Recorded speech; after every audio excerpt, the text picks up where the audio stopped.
हाथों में काले पोस्टर, सरकार के खिलाफ जमकर नारेबाजी, पुलिस के सामने बैरिकेड पर चढ़कर तिरंगा लहराते प्रदर्शनकारी, फिर उसी बैरिकेड को जमीन पर घसीटकर तोड़ते छात्र। इतना ही नहीं, बात पुलिस पर पत्थरबाजी तक पहुंच गई। हिंसक प्रदर्शन की ये तस्वीरें हैं ममता के राज वाले पश्चिम बंगाल से, उसी बंगाल से जहां बीते 15 दिनों से एक महिला डॉक्टर के साथ कोलकाता के केजी कर अस्पताल में हैवानियत के बाद उसकी हत्या हो गई थी, जिसके बाद लगातार विरोध प्रदर्शन हो रहे हैं। पश्चिम बंगाल की ममता सरकार के खिलाफ लोगों का गुस्सा 7वें आसमान पर है। लोग उनके इस्तीफे की मांग कर रहे हैं और आरोपियों के खिलाफ कड़ी कार्रवाई की भी मांग करते नजर आ रहे हैं, जिसके चलते मंगलवार को कोलकाता में हालात बेकाबू होते नजर आए। हाल ये है कि छात्र नबन्ना मार्च कर रहे हैं और राज्य की मुख्यमंत्री ममता बनर्जी के इस्तीफे की मांग को लेकर सड़क पर उतर आए। इस बीच छात्रों और पुलिसकर्मियों के बीच झड़प हुई। प्रदर्शन कर रहे छात्रों को रोकने के लिए पुलिस ने हावड़ा के संतरागाछी में बैरिकेड्स लगा दिए थे, जिसे छात्रों ने तोड़ दिया और संतरागाछी में देखते देखते बवाल अपने चरम पर पहुंच गया। नबन्ना अभियान के ऐलान के बाद से पश्चिम बंगाल में सिक्योरिटी बढ़ा दी गई थी और प्रदर्शन को रोकने के लिए 60,000 पुलिसकर्मियों को तैनात कर दिया गया था। हावड़ा ब्रिज को भी सील कर दिया गया और कोलकाता में कई लेयर की सिक्योरिटी बढ़ा दी गई। लेकिन इसके बावजूद प्रदर्शनकारियों ने पुलिस के नाक में दम कर दिया। आगे बढ़ने की कोशिश कर रहे छात्रों को पुलिस ने रोकने की कोशिश की, लेकिन छात्र आगे बढ़ते रहे और उन्होंने बैरिकेडिंग तक तोड़ दी। साथ ही नारेबाजी करते हुए कई जगह पुलिस पर पत्थरबाजी भी की गई। मामला बिगड़ता देख पुलिस के सब्र का बांध टूटा और फिर प्रशासन ने हालात को काबू करने के लिए अपना तरीका अपनाया। हिंसक होकर लगातार आगे बढ़ते प्रदर्शनकारियों को रोकने के लिए पहले तो पुलिस ने वाटर कैनन का इस्तेमाल किया। प्रदर्शनकारियों पर तेज धार वाले पानी की बौछार की गई, लेकिन इसके बावजूद भी वो नहीं माने तो आंसू गैस के गोले का इस्तेमाल किया गया, लेकिन तब भी प्रदर्शनकारी नहीं रुके। इसके बाद पुलिस को लाठी ही उठाना पड़ गया। प्रदर्शन कर रहे लोगों पर जब लाठी चली तो वो भी भड़क उठे और सुरक्षा कर्मियों पर उल्टा पत्थरबाजी भी शुरू कर दी। प्रदर्शन के दौरान एक बुजुर्ग गेरुआ वस्त्र पहने और हाथ में तिरंगा लिए विरोध प्रदर्शन करते नजर आ रहा है। ये बुजुर्ग जब आगे बढ़ने लगे तो पुलिस ने उन पर जमकर पानी की बौछार कर दी। ऐसे में इस बुजुर्ग ने पुलिस की ओर देखते हुए इशारों में कुछ ऐसा कहा।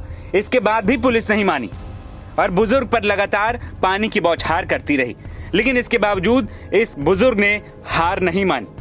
वहीं ममता सरकार के खिलाफ इस अभियान में ज्यादातर युवा शामिल हैं, जो दुष्कर्म के बाद महिला डॉक्टर की हत्या के मामले में पश्चिम बंगाल की मुख्यमंत्री ममता बनर्जी के इस्तीफे की और घटना के लिए जिम्मेदार लोगों की गिरफ्तारी की मांग कर रहे हैं।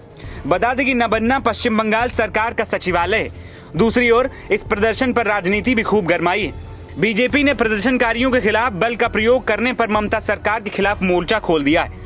दूसरी ओर इस प्रदर्शन पर टीएमसी का कहना है कि गुंडे बैरिकेड्स तोड़ रहे हैं। ये प्रदर्शन न्याय के लिए नहीं। ये ममता दीदी नहीं, ये ममता ईदी अमीन की तरह पेश आ रही हैं। जिस प्रकार से ममता बनर्जी की सरकार ने बलात्कारी बचाओ, सबूत मिटाओ, सत्य की आवाज को दबाओ, ये किया, जिस पर सुप्रीम कोर्ट ने, हाई कोर्ट ने फटकार लगाई। अब फिर से एक बार जब छात्रों का, डॉक्टर्स का, आम नागरिकों का नबन्नो चलो अभियान, मतलब कि मार्च करके बेटी के लिए न्याय मांगने का अभियान चल रहा है, तो उसको रोकने के लिए ममता बनर्जी की सरकार सड़कों को कंटेनर से ब्लॉक करवा रही है। बंगाल पुलिस छात्रों को अरेस्ट करके प्रोटेस्टर्स को मर्डरर बता रही है। वेल्डिंग किया जा रहा है। किस प्रकार से 3 टायर सिक्योरिटी और 6,000 पुलिस पर्सनल आ गए। अरे इतनी पुलिस की सुरक्षा आरजी कर मेडिकल कॉलेज में होती तो क्राइम सीन डेसिक्रेट नहीं होता, जैसे हमने वीडियो में देखा है, जैसे वैंडलिज्म किया गया और उस पर हाई कोर्ट ने फटकार लगाई। अगर इतनी सुरक्षा आरजी कर मेडिकल कॉलेज में होती तो बेटी के साथ अन्याय नहीं होता। पर पहले दिन से सुसाइड बताओ, केस पेपर्स में डिस्क्रिपेंसी कराओ, एफआईआर देर से रजिस्टर करवाओ, किस प्रकार से क्रिमेशन जल्दी जल्दी करवाओ, सबूत मिटाओ, रेनोवेशन कराओ या गुंडों को भेजकर तोड़फोड़ कराओ, यही प्राथमिकता रही है।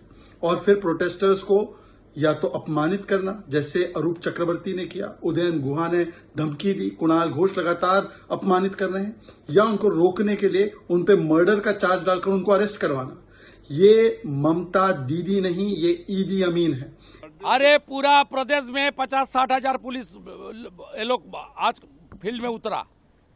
यहाँ 6000 पुलिस कलकत्ता पुलिस का, वहाँ 7 से 8 हजार police. Water cannon they are using, peaceful demonstration, no flag, no bamboo, nothing else. They are using tear gas in Satragachi. What is going on? I will move to the Howrah. आपको बता दें कि प्रदर्शन करने वाले छात्रों पर police के लाठीचार्ज के विरोध में बीजेपी ने कल यानी बुधवार को 12 घंटे कोलकाता बंद का ऐलान बुला दिया है। इसके अलावा 30 अगस्त को ताला लगाओ आंदोलन करने की भी घोषणा की गई। बता दें कि आरजीकर मेडिकल कॉलेज में ट्रेनी डॉक्टर के बलात्कार और हत्या के मामले में सीबीआई हर एंगल से जांच कर रही है और जल्द ही पूरे मामले का सच लाने का दावा भी। एनबीटी ऑनलाइन की रिपोर्ट।